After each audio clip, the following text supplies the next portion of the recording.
Hey everybody, welcome to the Hockey Writers Roundtable. I'm Jacob Billington, joined by Raz. How are you doing, Raz? Not bad. Been a busy week, but yeah, can't complain too much. How Good. about you? I'm doing good. Sorry to cut you off there. Oh, Um, it has been a really busy week in hockey. yeah. So we'll just kind of dive right into things. There's been a bit of a coaching carousel going on. Obviously St. Louis and Boston, they know each other pretty well from the 2019 playoffs, and Yeah. it seems like every game between them is all physical and all always fun to watch. And now there's a bit of a shakeup with the coaches. We'll start just with Boston. They fired Jim Montgomery, who had an incredible record with the Bruins, but ultimately it came down to he wasn't getting the job done in the playoffs, where in the city of champions, that's where it matters the most to them. What are your thoughts on the firing and Joe Sacco, who's only played or coached 3 games now, 2 games? He's done pretty well behind the bench, some good results. What are your thoughts on the whole Montgomery being fired and Sacco taking his spot? Yeah, I think the one thing you mentioned that's pretty important is the fact that there is that winning culture in Boston. I think that kind of makes it even more difficult for coaches who are coaching the Bruins. They need to be on top of everything all the time. The team needs to be good. I mean, there was a stat I saw a couple days ago. They have the most wins as a team in the last 10 years or something. So it's not like we've seen the Bruins like be a rebuilding team in the last however long. And so I think that obviously played a lot into why he was fired. Like obviously the Bruins are ranked like last or 31st in team offense and 28th in defense or allowing 3.45 goals a game. So ultimately it comes down to this is a team that has a winning culture. They're not winning, and so yeah, unfortunately for Jim Montgomery, he's the guy that's going to be um what's the word for it? Hurt because of it. Yeah, he's kind of like their fall guy. You see that with teams a lot. Good teams that get off to rough starts, and we saw that with Jay Woodcroft, who got fired, and Chris Knobloch took his spot. Probably wasn't because Jay Woodcroft wasn't a good coach.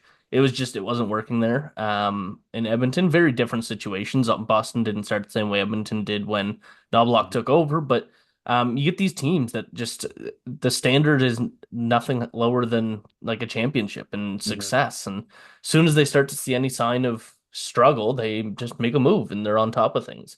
So do you think that it was the right move? Like if you were Cam Neely or Jeremy Jacobs in front of leading the Boston Bruins, is that the call you're gonna make is to fire Jim Montgomery?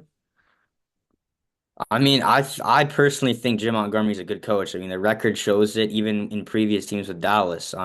So I don't know if that's the right decision. I do think something need to be shaken up because obviously they're, below 500, and I think the only person you can fault is the coach. You're not going to fault the player for it. So what is the only reasonable execution to change things up for a team? It's fire a coach. So although I don't think that Jim Montgomery's actually the problem here, it's probably the only thing they could have done.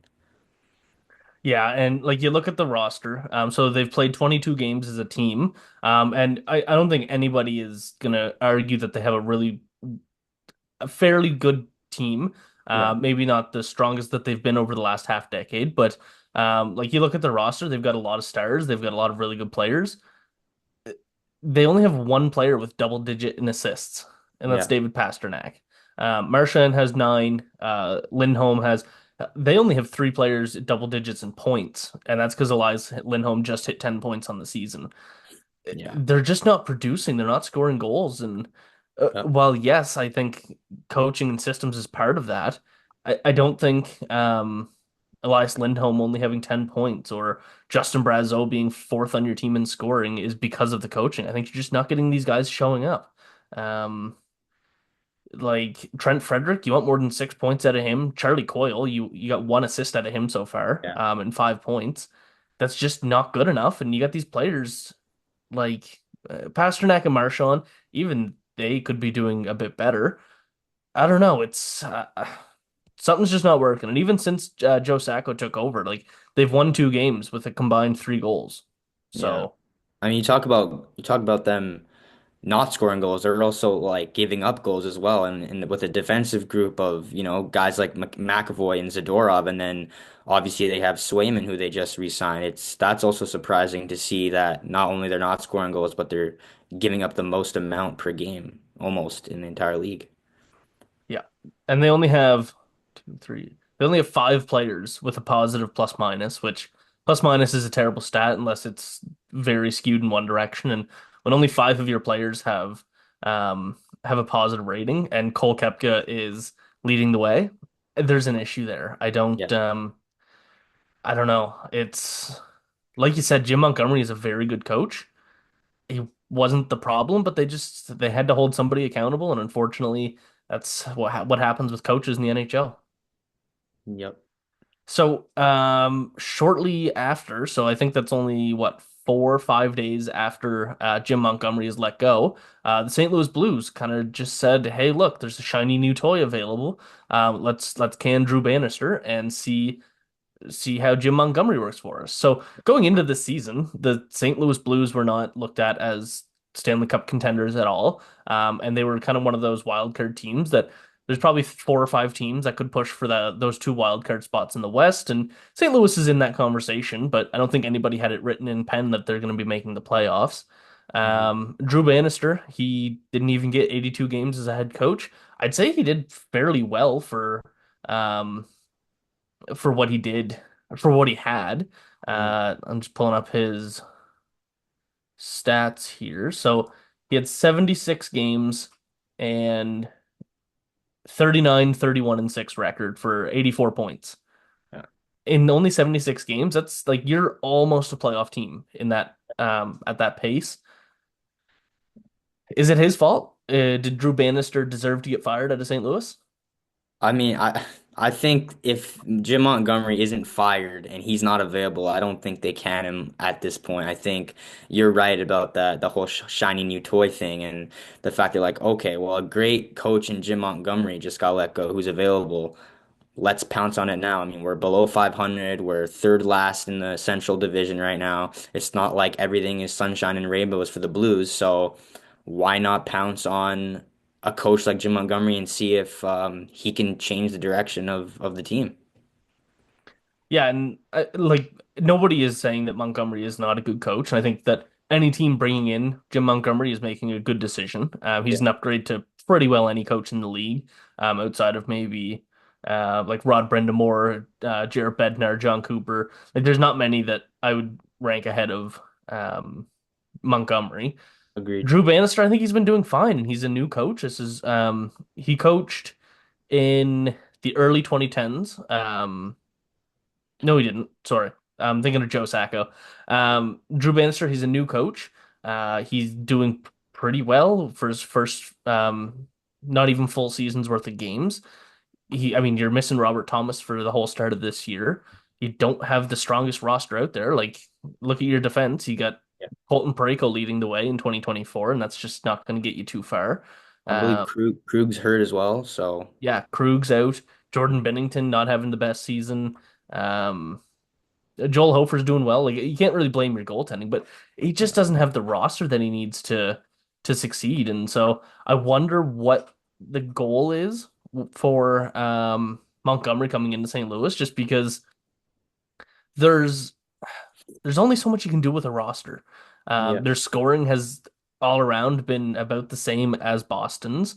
They're getting enough points out of their players, I think. Kyrou Buchnevich, they've been doing pretty well. You'd like to see more out of like Braden Shen. Robert Thomas has been doing really well in what he's played.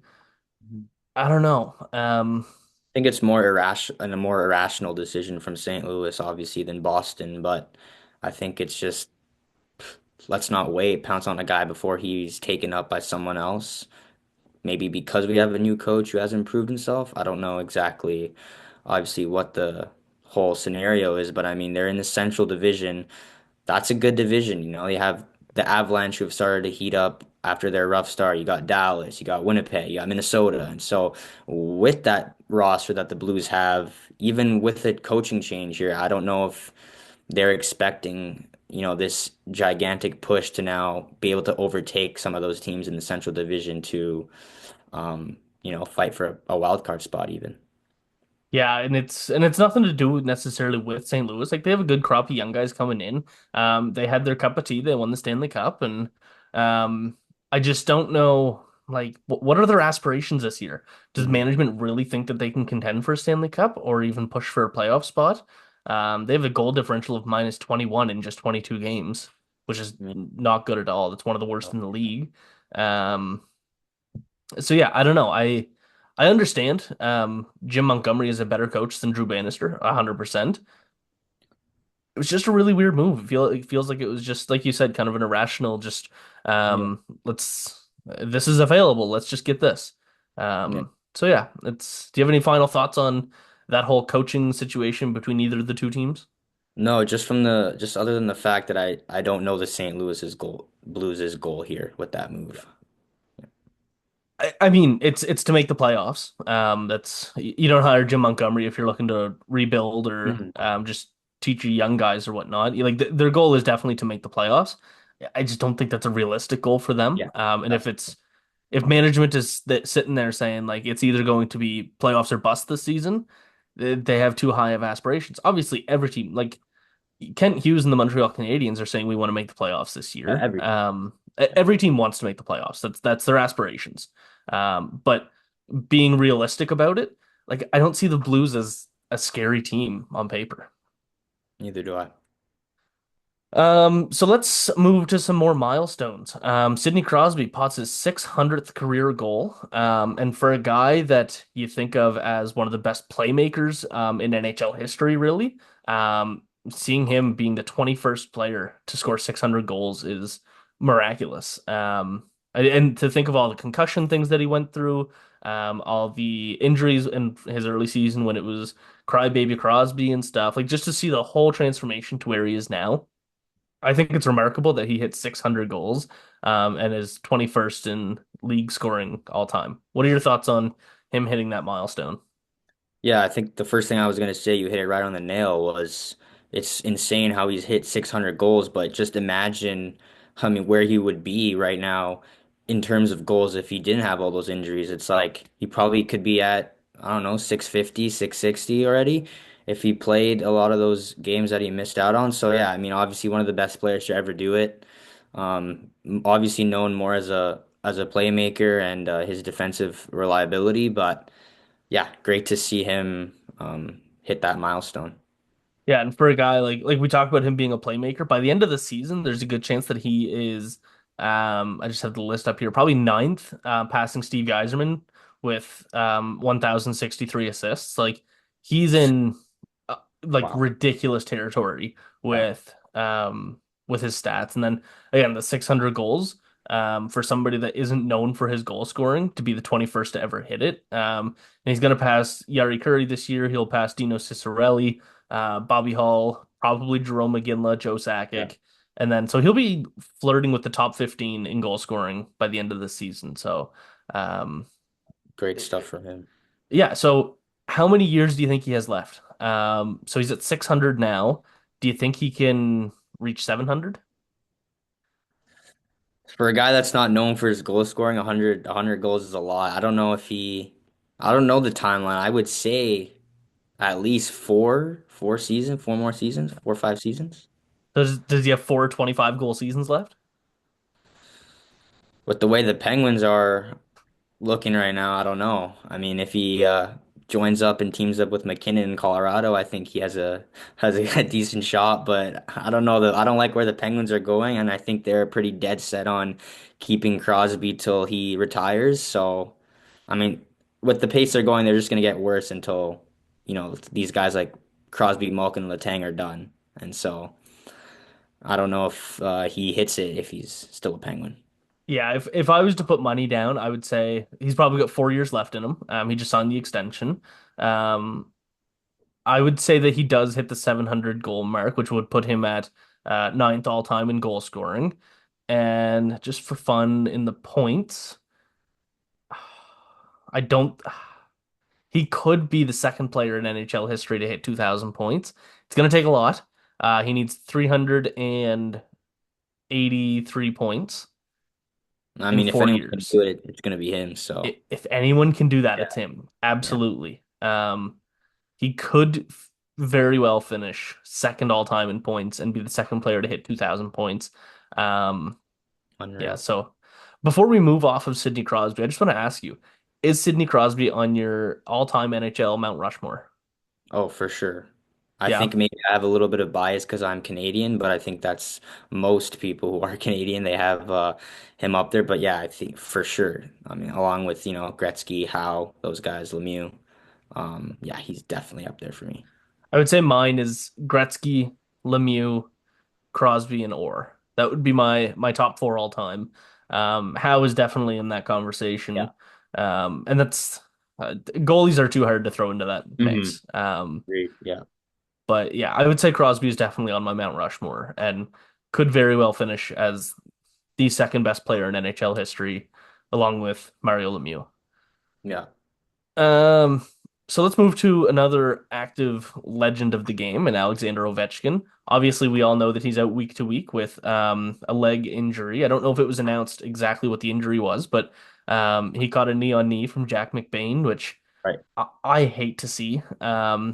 A player, and no offense to Jack McBain, but he's nowhere near the caliber of an Alexander Ovechkin, and we saw that with Drake Caggiula and Kirill Kaprizov as well. Hmm. And I'm sure Yeah. these guys aren't trying to hurt these superstars of the NHL. They're just trying to play physical, make their mark on the game.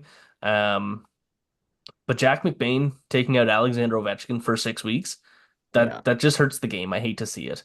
Um, Or not entirely similar, but kind of similar to Jeannot and Besser there a couple weeks ago. I mean, take out the Canucks' leading scorer for, a guy that's on the fourth line. So kind of similar.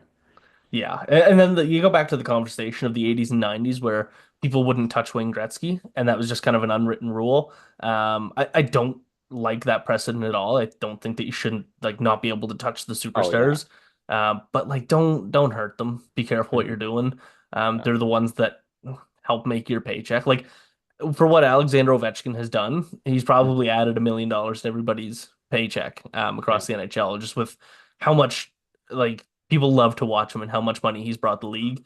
Yeah. Him and Crosby combined add at least $1 million to the average contract. Yeah. Do you think that Alexander Ovechkin has it in him to break the record this year, Wayne Gretzky's goal record? So he is currently 20 26 goals behind. No, that's not right. I thought it Um, was around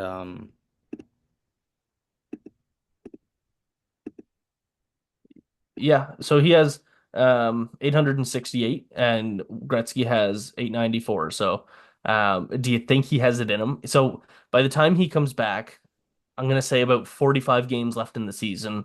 Um, and he's gonna need 27 goals to break the record. Can he do it? 27 goals in 45 games?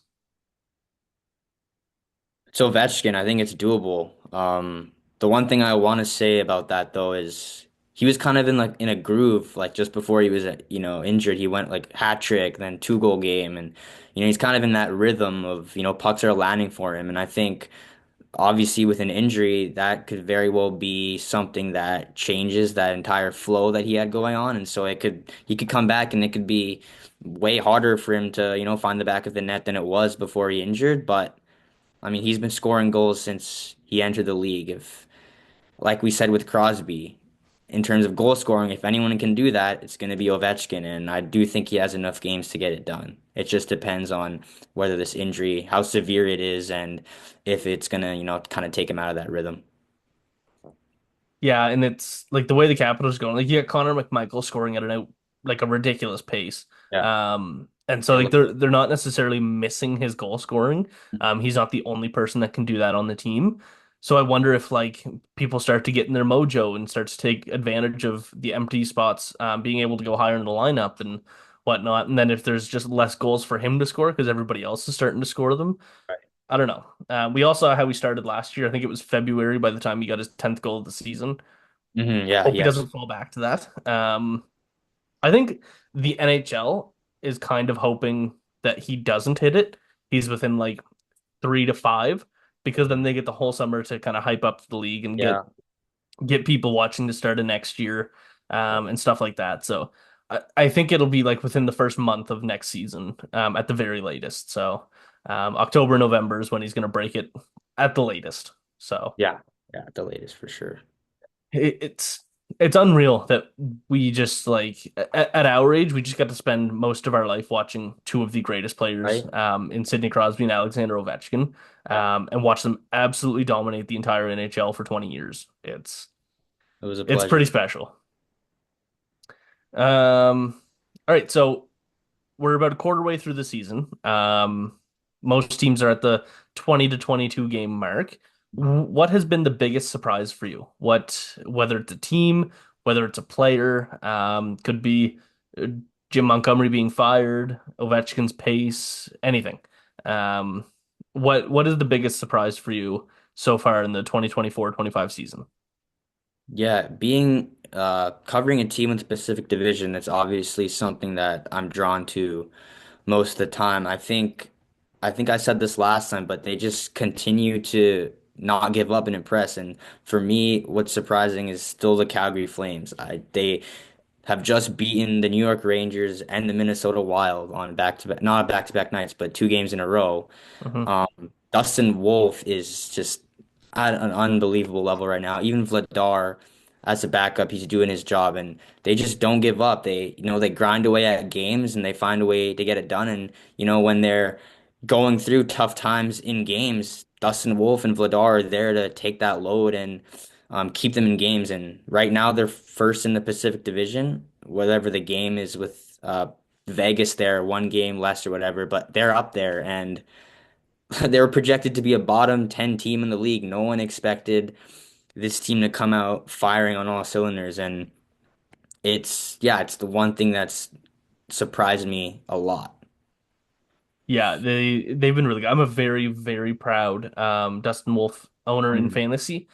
He's been Okay. doing me wonders. I took Thatcher Demko pretty early, and then I immediately was like, "Uh-oh, he's out for a while," and Yeah. I was kind of screwed. And then I started falling down and down, and I'm like, I still don't have a goalie. And then I ended Yeah. up grabbing Dustin Wolf and Jake Allen, and they've been doing fantastic for me. Yeah. Um, and so Dustin Wolf is. He gets full credit for me doing okay in Yeah. fantasy this year.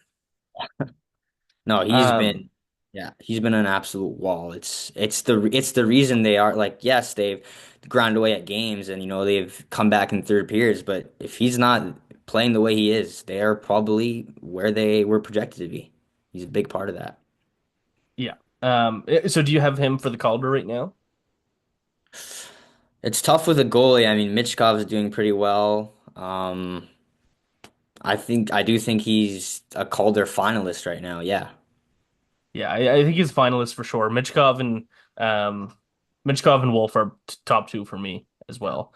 Um, my biggest surprise of the year is going to be the Minnesota Wild, sitting second in the league at a quarter way through the season. Did not have that. And I could say the Winnipeg Jets. Nobody expected them to go, what was it, 17-1 and 0 or 16-1 and Yeah. 0, whatever it was. Very Nobody good. expected that. That is the biggest surprise. But for me, the Minnesota Wild, I expected the Winnipeg Jets to be good. Not Yep. that good, but good. I did not expect the Minnesota Wild to be good, and they're only 4 points behind the Jets.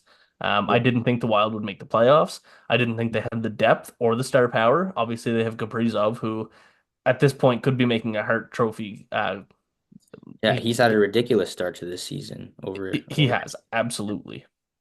And so I look at the Wild and I'm like, I don't see anything that I love about this team outside of Kaprizov, but they're doing it. They're getting the job done.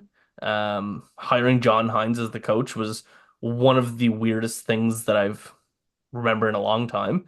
But he's doing obviously fantastic. They have a 13-3-4 record. Um, They actually have less regulation wins than or regulation losses than the Jets do, which is Hmm. mind-boggling. Wow. Um, but yeah, they've definitely been the biggest surprise for me. Yeah, they've definitely been surprising. I think they're overachieving for sure based on what they look like on paper. So So we both went positive on that. Who's been your most disappointing team or player or surprising in the negative way in whatever aspect? taking a look at my fantasy team, I'm gonna go ahead and say Wyatt Johnston has been my disappointing player. You know, he has been great since he entered the league. He knows how to score goals. He's usually, I don't know if he's exactly a point per game, but he's always picking up points. And so I think he's had probably the slowest start that he has had in the NHL. And yeah, he's been, I mean, just looking at my fantasy team, it's like I think he only has 2 goals and three or four assists. So production is just not there. And with a team like Dallas, you would think that it would be coming a lot easier for him. So yeah, he's going to be my surprising in a negative way. Yeah, it's funny because Dallas has so many good players that Right. like they're not necessarily missing that production from Wyatt Johnston. Obviously anybody that owns him in fantasy is, but it's they have so many guys that they can just be like, all right, who's next? Like, who's next on this list to take over? And Rupe Hintz has not had a good season either, so that's two of their top centers Yeah. um just not playing very well. And you look at the league, and they're still like one of the best teams out there. So, yeah, I don't know how Dallas does it, and I find myself underestimating them every single year. Every year I'm just like, I don't love this team, and then they continue to dominate the NHL, and the next year I'm still like, I still don't get it. Like, I don't know. Yeah. I think, I mean, we'd be doing a disservice if we didn't mention the Nashville Predators. Yeah. They've just been terrible. Yep. There's no way to sugarcoat that. They're currently fourth last in the league, 17 points in 21 games. The only teams below them are San Jose, Montreal, and Chicago, who everybody had written in pen to be the Right. three worst teams in the league. And up until last night, they were the worst team in the league. But Um, yeah, to throw that much money in the offseason and bring in Stamkos, Marchessault, and Shea and come out like that is, yeah, I don't think you can say there's been anything more disappointing than the Predators. So, I mean, they kind of have all the pieces there. You have Saros, Shea, Yossi, Forsberg, Marchessault, Stamkos, Gustav Nyquist. They have the depth as well, Evangelista, players like that. And so you wonder when it's time for them to maybe fire the coach.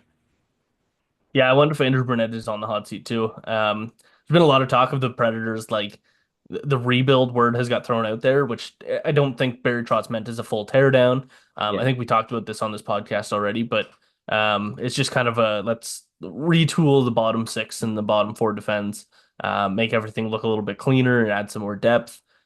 I don't Yeah, I know. don't think you can bring in those guys, spend all that money, and then, quarter mark into the season, all right, we're rebuilding. It just doesn't work like that. And not only that, you're gonna piss off the players that you brought in to try and contend. So Yeah, and then any future free agents that you want to look at, they're gonna be like, well, as soon as you like 20 games in, you weren't great and you just traded everybody, like that's not what I want.